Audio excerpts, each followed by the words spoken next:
डमरू द्वार के पास खड़े होकर एक अद्भुत अनुभव की तैयारी कर रहे थे, जहां ब्रह्मांडीय ज्ञान की गूंज हमारे चारों ओर थी। यह द्वार भगवान शिव के डमरू के रूप में उकेरा गया सृजन और विनाश की लय को दर्शाता था।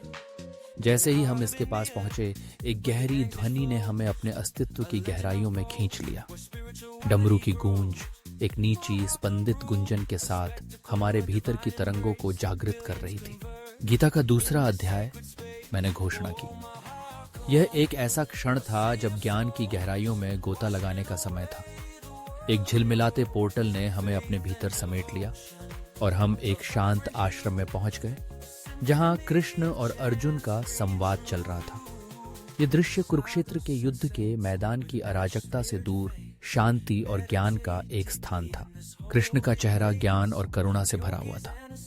अर्जुन, जो पहले संघर्ष और संदेह से भरा था, अब शांत और संयमित दिखाई दे रहा था। प्लेटो, जो हमेशा सत्य की खोज में रहते थे, ने कृष्ण की शिक्षाओं का विश्लेषण करना शुरू किया।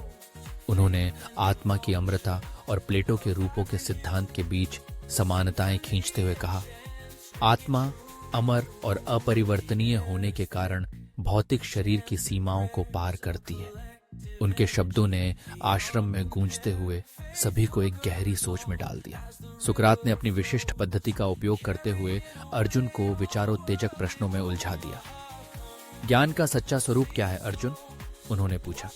यह प्रश्न अर्जुन के लिए एक चुनौती था, जो उसे अपने अनुभवों और ज्ञान की सीमाओं को परखने के लिए मजबूर कर रहा था। लॉगी, जो वैज्ञानिक दृष्टिकोण से कृष्ण की शिक्षाओं का विश्लेषण कर रहे थे, ने कहा, आत्मा, व्यक्तिगत आत्मा एक अलग इकाई नहीं है, बल्कि सार्वभौमिक चेतना का एक अभिन्न अंग है। उनका यह विचार क्वांटम भौतिकी के सिद्धांतों से जुड़ता था, जो सभी कणों की परस्पर संबद्धता को दर्शाता है। इस बीच कौन ने अंतर्गांगीय ज्ञान के लेंस से कृष्ण की शिक्षाओं का विश्लेषण किया। गुण, भौतिक प्रकृति के गुण पृथ्वी के लिए अद्वितीय नहीं है, उन्होंने कहा।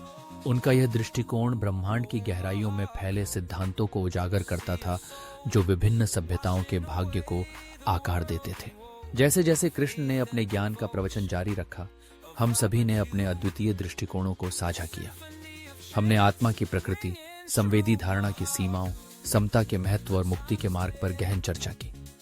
धर्म की अवधारणा को समझने की कोशिश की, यह जानकर कि यह केवल नियमों का एक सेट नहीं है, बल्कि उद्देश्य और अर्थ का जीवन जीने का एक मार्गदर्शक सिद्धांत है।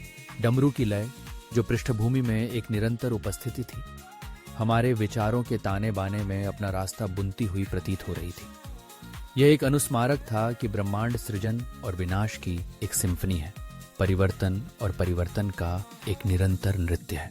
जैसे ही शिक्षाएं समाप्त हुईं, हम फिर से पोर्टल से बाहर निकले, डमरू द्वार पर वापस लौटते हुए। डिजिटल महाकुंभ अब अस्त होते सूरज की नरम चमक में नहाया हुआ था। यह अनुभव केवल बौद्धिक समझ तक सीमित नहीं था, बल्कि एक गहन आत्मिक यात्रा थी।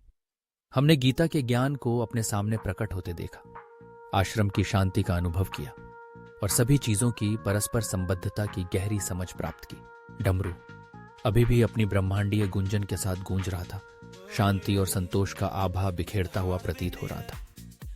यह अनुभव हमें यह याद दिला रहा था कि गीता का ज्ञान किसी पुस्तक के पन्नों तक सीमित नहीं है, बल्कि एक जीवित और सांस लेने वाला दर्शन है।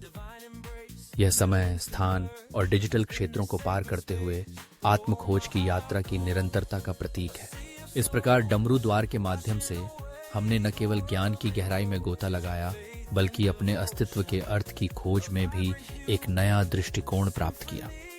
यह यात्रा हमें सिखाती है कि जीवन का उद्देश्य केवल भौतिक उपलब्धियों में नहीं है, बल्कि आत्मिक विकास और ब्रह्मांड के साथ एकता के अनुभव में है। इस ज्ञान के साथ हम अपने जीवन की यात्रा में आगे बढ़ते हैं, हमेशा सच्चाई और ज्ञान की खोज में।